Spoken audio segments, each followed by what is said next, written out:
Hello, welcome to the Crownsmen Show. Today we are talking about window cleaning, Gowdy. Whoa. Wait, what? Slightly revolutionized. I Yeah. think that slightly is a terrible understatement. It's amazing what this company is doing. Skyline Robotics. We've got their COO, Ross Blum, on the show. It's going to be lots of fun, some crazy videos, how they're getting into the market, tests that they've already done, how the product's operating. It's going to be great. Before we do that, Gowdy, let's give a shout out to our sponsors. Of course. Alrighty. So today we've got Solar Set. Introducing the Solar Set Fold, the new foldable frame solar system brings power to your residential and commercial property and can be shipped worldwide. Like all Solar Set products, the Solar Set Fold comes turnkey, pre-assembled, and is easily transported and installed. Learn more about the Solar Set Fold and their full line of amazing solar systems at solarset.com. And last but not least, we've got Savannah Equipment. Do you know that Savannah Equipment is an electrical supplier in both Canada and the United States? Well, their electrical inventory includes breakers, disconnects, TEFC electrical motors, starters, tech cable, cab tire, motor control centers, and transformers. For your new and refurbished electrical equipment, visit SavannahEquipment.com. Savannah Equipment, where you will find more equipment every day. There we go. Whoa, that was short and sweet. Yes.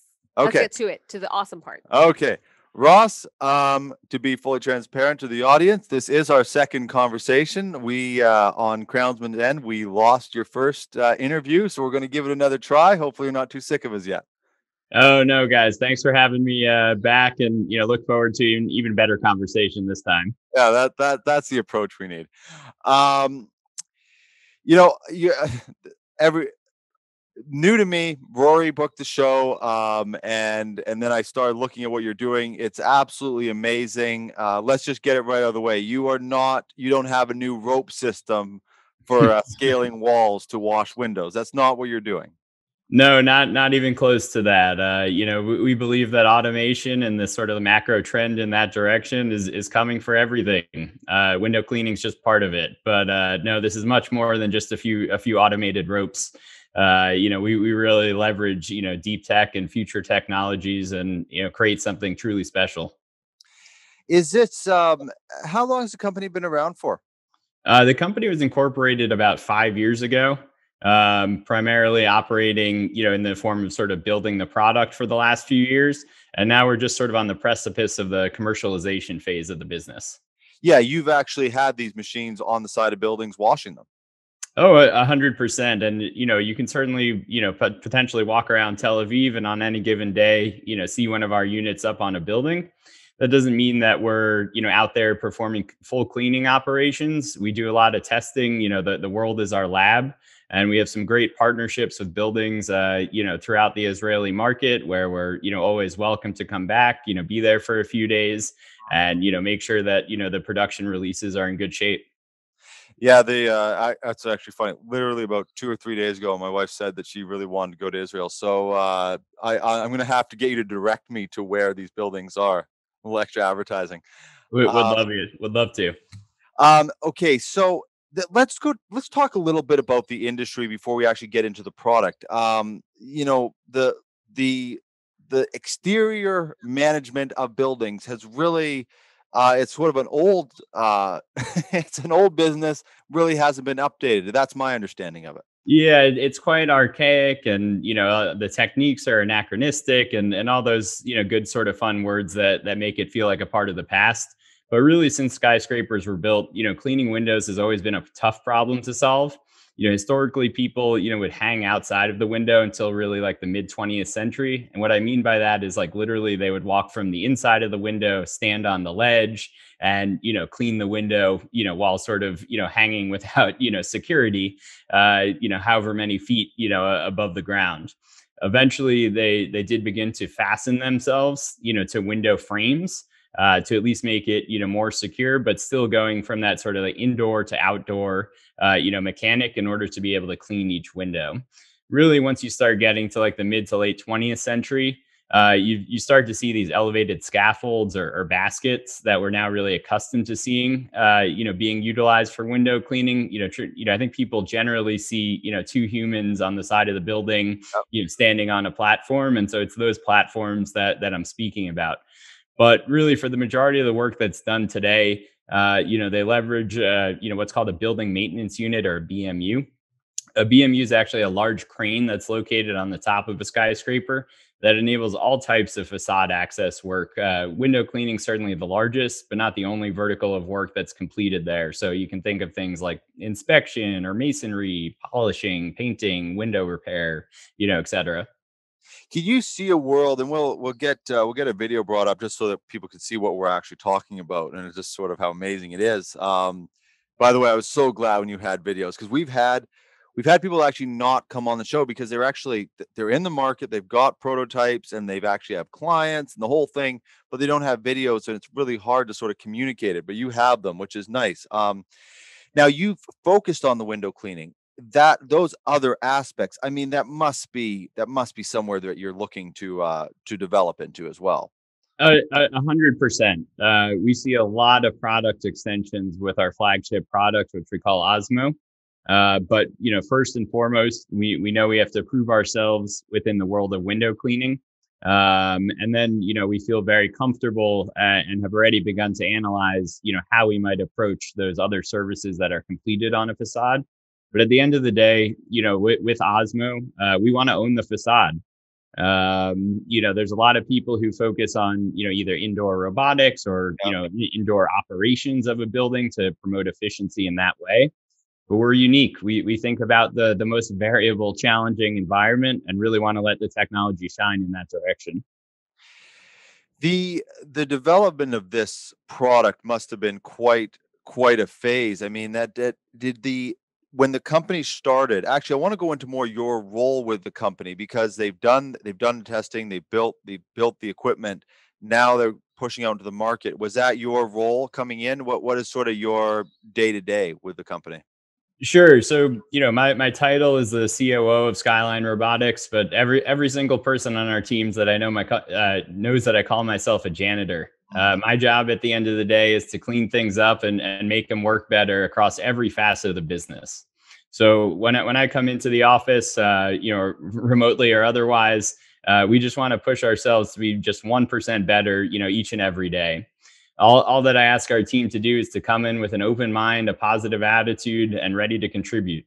And so I always feel that if we bring that mentality with us every single day, we can really control our own destiny, which is really, really powerful, in any startup business. So success, especially with deep tech, doesn't happen overnight, but our team's driven, motivated, and happy to contribute in any way that they can. I don't mean to oversimplify this, but candidly, as management, I was brought here to help focus the company and lead the expansion efforts.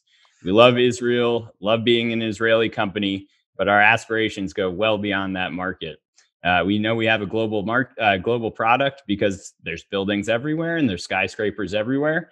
And candidly, we just need to simplify and strategically execute a plan with very strong conviction, and stay true to that plan and grow the business. And you're based in New York, and there's a few buildings there, right? Yeah, 100%. I mean, I think I said this last time, but there's no environment that makes me more comfortable than being surrounded by 1,000-foot tall buildings on every side of me. Yeah, and then I responded with, that took me years to get used to. It'd be like dropping you in the middle of a forest, which is where I lived. I literally lived in the middle of a forest. Yeah, I would feel out of place there. Don't worry. You just, in both situations, you go with a guide. That's the key. You'll be fine. 100%. Um, you said about this deep tech, and the thing that, though, which I love about being on doing this show, is we're sort of in that commercial space, is that you're not an algorithm, collecting data points. That is part of it, but there's an actual physical aspect to what you're doing, which is that's I mean, for a general, just someone walking by, literally walking by your building, they're going to see this machine out there with brushes swiveling all around. But those, you said about having your team a positive attitude and an open mind, because that is not an easy thing to merge those two worlds together. No, not at all. And candidly, everything we do is invention. There's no Yeah. blueprint to follow. It's not as if someone else has had a bunch of similar products come onto the market. We're able to hire away some engineers from that company and allow those engineers to recreate the product even better. We're trailblazing our own path, led by our incredible CTO, Avi Abadi. And the team's mentality is that even when we fail, that's success. We don't get discouraged at any point in time by something not working, exactly how we had hoped. And being able to innovate makes Skyline a fantastic place to be an engineer and to push a career further. So if any engineers out there feel stuck and unable to really push themselves, we certainly have a home for you at You have Skyline a spot. Robotics. I'm sure. I'm sure there's a couple engineers that just perked up. I want to go. I want to go back to your background a little bit because I always find it interesting. Like even for me hosting this show, being out on the ground and pulling wrenches and pulling equipment out of mines, and some of this just the stuff that I got to do. Just sort of, it's allowed me to be able to approach the show maybe differently than if I came from a more academic background. Whereas for you, you've got a law background. So how does that uh, sort of facilitate your approach to the company, and even stuff like going through paperwork and be able to even put your units on the sides of buildings? I'm sure there's plenty of permitting and all that sort of stuff. Yeah, no, 100%. And sort of to draw sort of the straight line here, I need to actually go back, a few degrees before my law degree. I studied entrepreneurship at Babson College, which is really their specialty, up in Massachusetts, and went and got a master's degree after that, but then decided to go to law school. In my time at law school, totally thought I was going to be, your standard lawyer sitting in a cubicle, billing some hours, things like that. But I had the opportunity to be part of this clinic, as they call them in law school, where you actually get to advise clients as a law student. And the clinic that I was a part of was the Tech Startup Clinic. So we had a great professor, who brought in a bunch of companies for us to, really be able to work with and help them. So we had the opportunity to, help founders do everything from incorporate companies, draft standard agreements, do legal research for them. And, it's really during that stage of my, time in law school that I just fell so deeply back in love with entrepreneurship that I knew that once I got out of law school, I didn't want to sit in a cubicle and bill hours. I wanted to be in an operational role. I wanted to be part of a small team. I wanted to create change in this world that was more meaningful. And I'm curious. So you kind of start there, and then I know because I did a similar thing with my career, that you sort of step outside of what you sort of originally, and then you go, no, I actually do like that, and go back. Was that conscious, or was it the opportunity, or did you go, no, I really want to I really want to go back to those roots of what I like?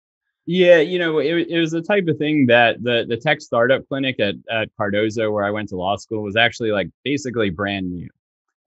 So when I had actually started at law school, it didn't exist. So it was a little bit opportunistic that, the opportunity came up that we had a professor that wanted to lead the clinic, and give us that opportunity to work with startups. So, I'm forever grateful to Aaron Wright, who was the professor in that clinic, for, rekindling the fire, sort of within me. And it's just keeps on burning, and keeps on pushing me to drive further and further throughout my career. I don't want to I want to get back to, there's actually some questions about going into the market and things like that I want to get into, but I did really want to ask you this question, because Sure. there's these two schools of thought that are really, for lack of a better word, floating around online. There's sort of that traditional, get an education, and then there's some people saying, there's no need for university anymore. On this show, we've had a real mixture of both. People that do not have, they have not went extremely far in their education. They've been successful, but then we've had some people that have, usually their background and their education is not what they're doing now, I've noticed, but they have a really strong base of an education. So I'm curious sort of where you land on that. How much advantage you think it's given you, even in your day-to-day operations, having something like a law degree in the back pocket? Sure. So candidly, everybody's different, and I think more and more we learn that every day. So I don't think that there's one blueprint for humanity to follow. But whether you go the graduate degree program route or other sorts of degrees after your sort of initial education in college, everybody in some way or another is doing some trial and error. You're taking your first job somewhere, no matter what. You're seeing if you like it. Maybe you thought you were going to like it and you end up not liking it, and you want to make a change. But some people can figure out what they want very, very early on in life, and other people it takes them a little bit longer to really find find what makes them happy. So at the end of the day, bring this back to myself, having that legal background, I mean, is so tremendous for me in so many ways. I bet. First of all, it provides me a ton of credibility. So when I'm going into meetings, even if I'm, a lot younger than some people, saying that I'm a lawyer, immediately gives me some amount of credibility. Yeah. From there, on the operational side of things, certainly, being able to handle contracts for the company without having to go, to a third party firm, probably helps us save on some costs. But it really gives you just a different way of thinking through problems and a different way to, analyze the world around you. So even though I'm not, a practicing attorney by sort of traditional standards, the education and the background is, tremendously important and valuable to me every single day. Yeah, I one thing I've always been impressed with when I talk to people with law degrees, especially when it's like contract and stuff. I've read it 5 times, they read it once, and I'm still steps behind them just because they understand the language it's put together. Is their ability to not? They'll tell you the thing that you don't want to hear. But in my case, fortunately with my personality, I'm okay with that because I want the worst case scenario. I don't want to be told, Sure. oh, this is going to be fine. And then you get 5 years in and you realize, oh, we should have got that part of the contract.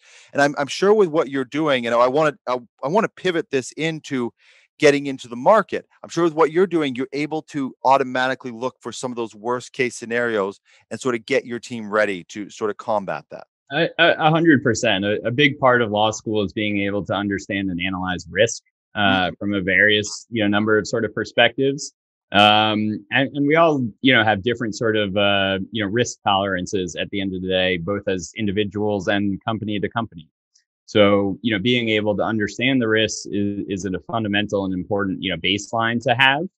And then, you get together with your leadership team or you think through it with your, partner, if you're, married or otherwise, here's the problems that we could encounter.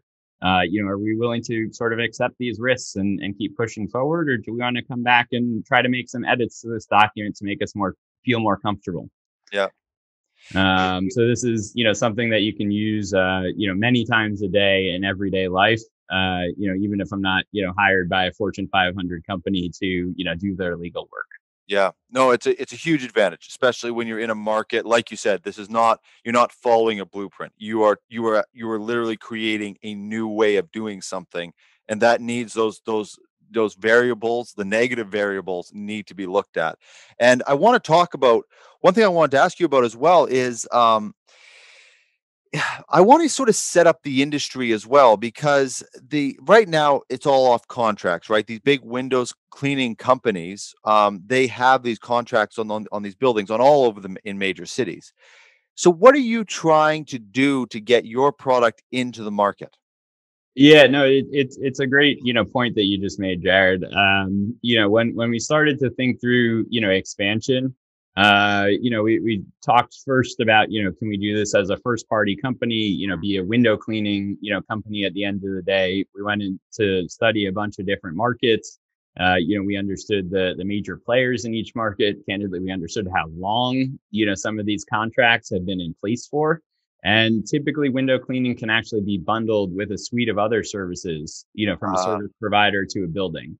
So we quickly made the strategic decision to say that, we're not going to be a window cleaning company, but instead we want to partner with window cleaning companies or service providers, in order to integrate our product into their workflows. So essentially what we're enacting is a B2B2C, business model, Right. where we're looking for, key partners in key markets, preferably, market leaders who are still hungry, Want to be seen as innovative, want to keep that competitive moat, from whoever their competitors might be.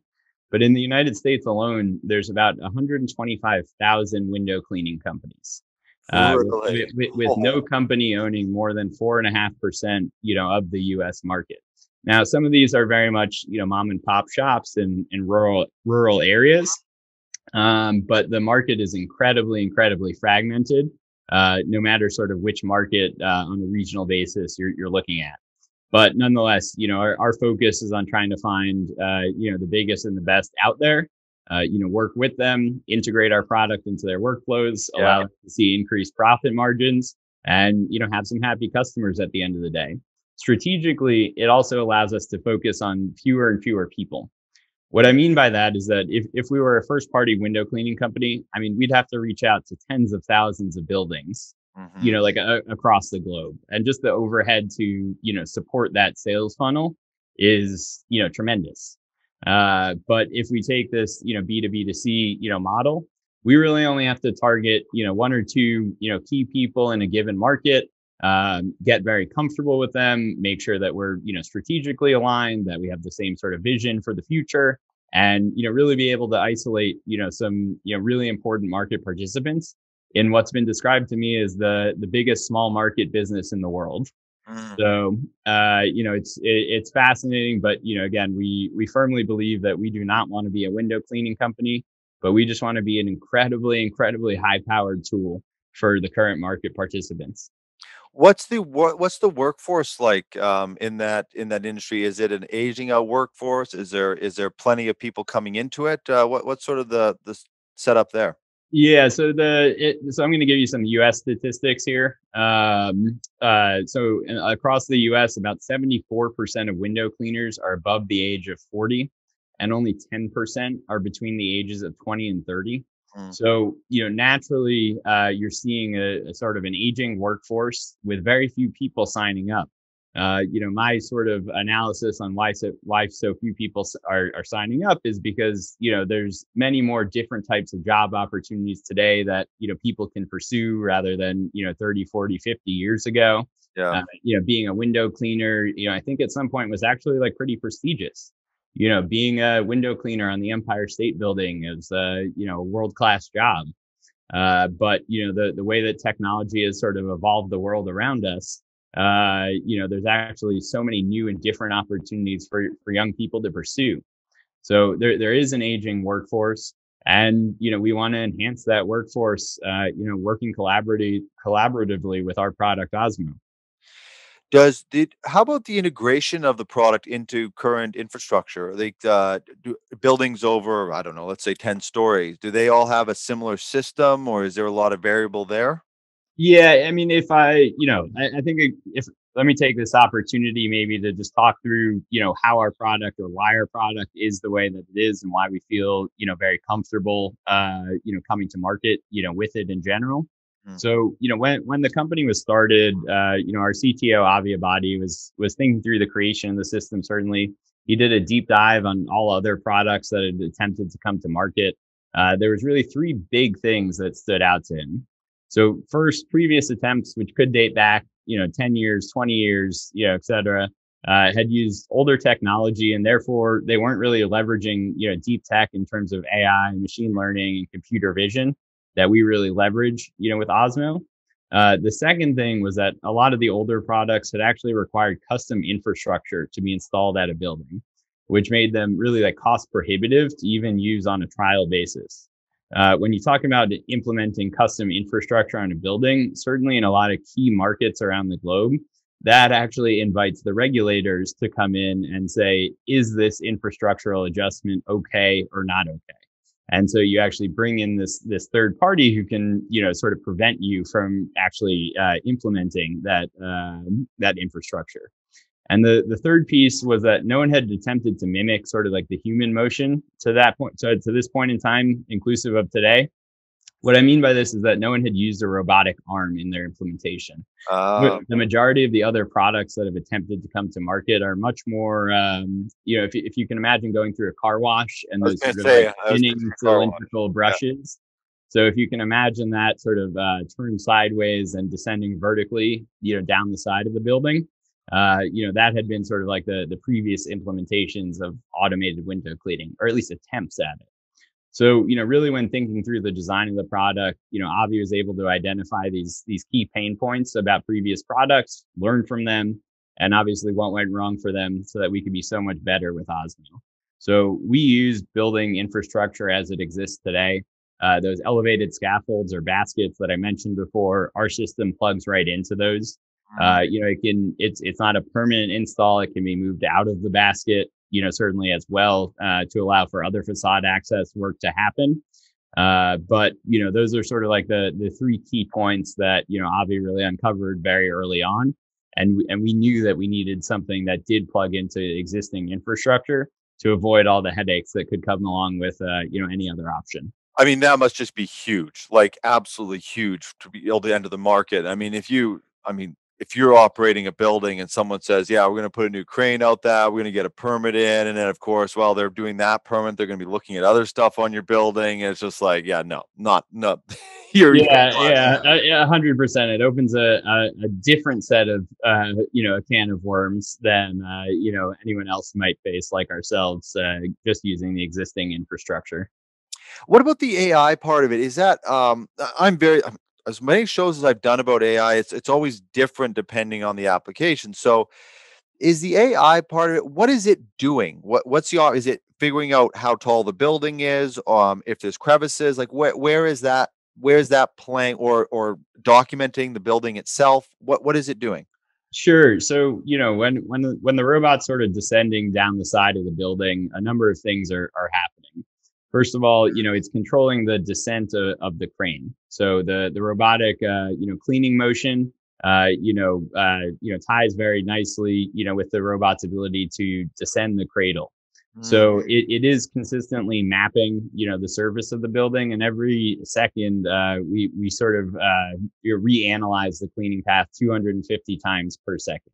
So we're always making sure that whatever sort of variable elements that might be in play, whether it's wind, whether it's any other atmospheric interruption, whether the crane gets stuck, which can happen every once in a while, not just with our product, but with any crane operation that happens.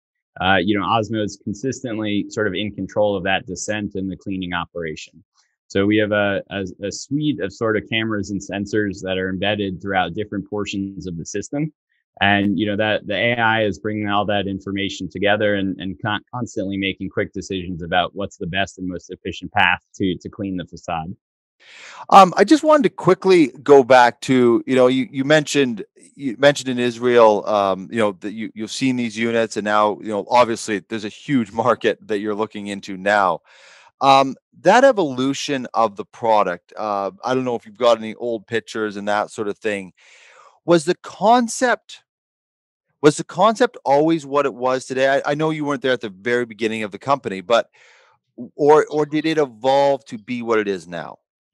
I think that structurally, a lot of the components are the same. However, when you start with a first prototype of a product, we're certainly not using the same materials that we're using today. So the robotic arm today, as it did in the past, sits on top of a table, essentially. Now we have an industrial table that's waterproof and all of that good sort of stuff. The first table that was used was actually sort of a pelican case. And if there's any, photographers out there, traditionally those pelican cases, keep, very delicate things, very, very safe, but have incredibly hard exteriors. Right. So the initial prototype actually used a pelican case as its table. Latched that onto the robotic arm, had some very, very prototype looking venting, throughout the product. But nonetheless, it was suitable for sort of like that stage of the company, just to, make sure that this thing could be built and worked. Certainly there have been many, many iterations, since that first prototype. And, candidly, we pride ourselves on innovation. So continue to be, more and more improvements, as it comes to, the hardware that is used in the product. But, there's a very sort of long and slow evolution, that's happened to get us to this point of, very sort of professional and industrial, looking product. Starting with that Pelican case, which, I've had the privilege myself to see. We keep all the old prototype materials, I in the hope so, yeah. office. And, one day when we're, a massive company, we'll have this awesome display case of, the history of Ozmo. Yeah, have you got a chance? Because you got founded out of Israel, and I just, again from our last discussion, I talked a little bit about it, and we talked. Is just it's not the first company that's the technology has come out of Israel, and there is a hunger for innovation that comes out of there. Of course, the U.S. Is right up there with it. Even Canada, a lot of our we featured a lot of innovative companies, of course, all over the world. But Israel they have. I don't even know how to identify it. They just have an edge for developing the product. Have you got to talk to the founders of sort of even where that comes from, and just that sort of that drive to develop these? I mean, changing an entire industry, that's not a little thing to do. It's one thing to do it with technology, an algorithm, but to actually physically change an industry is a very challenging task. It's a tremendous point, Jared. I'd been to Israel a few times prior to joining this company, but certainly have become much more familiar with the Israeli market and the people that inhabit the Israeli market, since joining. I candidly couldn't be more proud to be part of an Israeli company. The way that our employees handle themselves, the way that they attack problems, it's everything with a chip on their shoulder. It's the type of mentality that it's so hard to, build in someone, but seems ingrained, throughout sort of like the Israeli workforce. They do have to go through military training, at the age of 18. And so there's a part of that, real world experience that a lot of people in the United States or Canada, don't necessarily have. You're put in that situation from a very young age, to defend your country. And, fortunately or unfortunately, there are some, military initiatives that do happen. I was actually in Israel during the most recent Gaza conflict. And it was an incredibly eye-opening experience, and one that has made me so proud to be part of this company. It was, just tremendous to see that, people, show up for work every day. Life goes on, and that, there's nothing that will get in their way that will allow them to stop.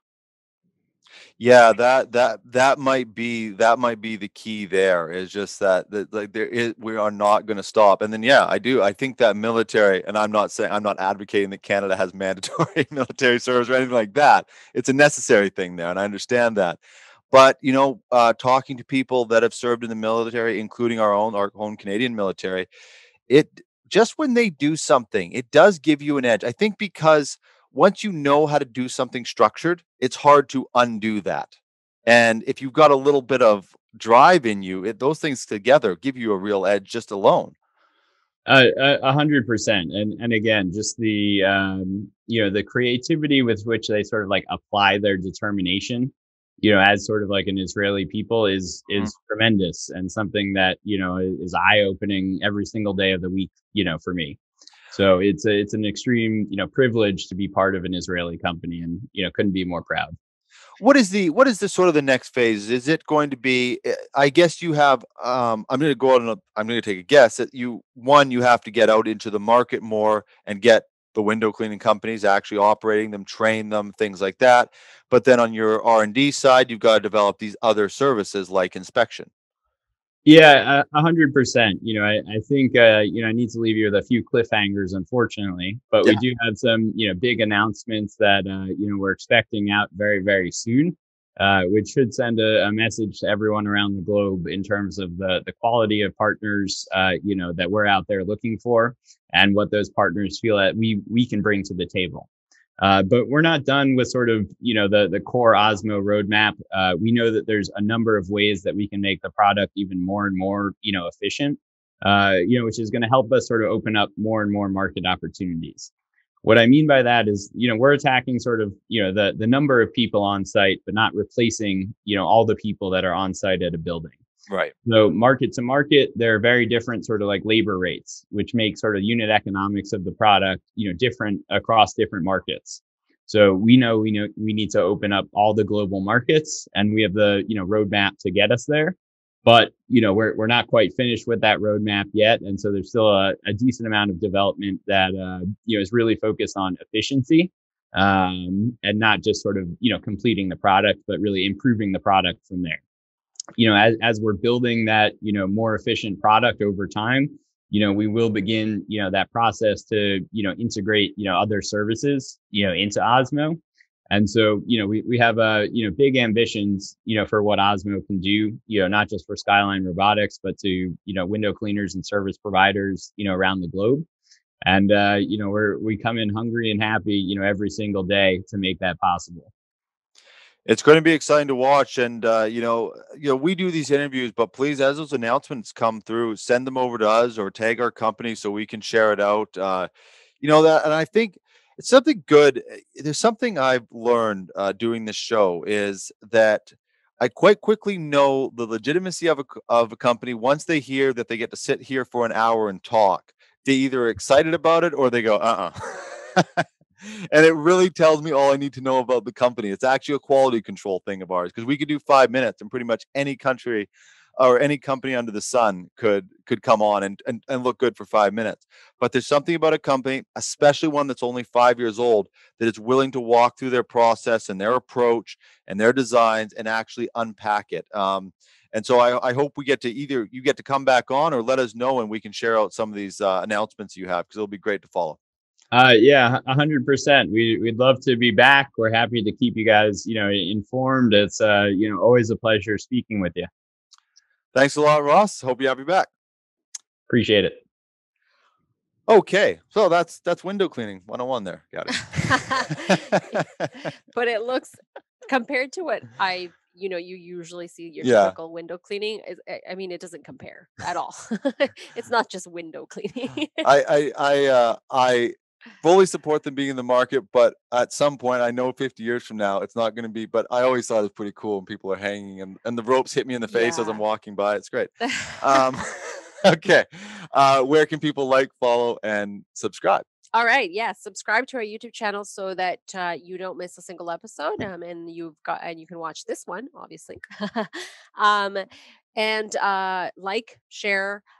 You can also follow us on Facebook, LinkedIn. And if you'd like to be part of the show, you can also contact us, info@crownsmen.com. You can also contact us if you know someone that should be on the show and you would like to recommend them. Yeah. I think about half of our guests at least now are like Donna Michaels set this interview up, and shout out to her. It's been, we've really widened, because you notice the first episodes, it was not the same companies, but very similar. It was just slowly expanding our network, and then all of a sudden it's like these random companies we'd never heard of coming in. You should interview, and it becomes like this. Yeah. Yep. Finland, Portugal. Yeah, we've covered a bit of the globe now too. So thank you, everybody. Keep helping us out to put guests together. Thank you, Gatti, for this is your second film of the day. Yes. Second show of the day. So good to get that all done.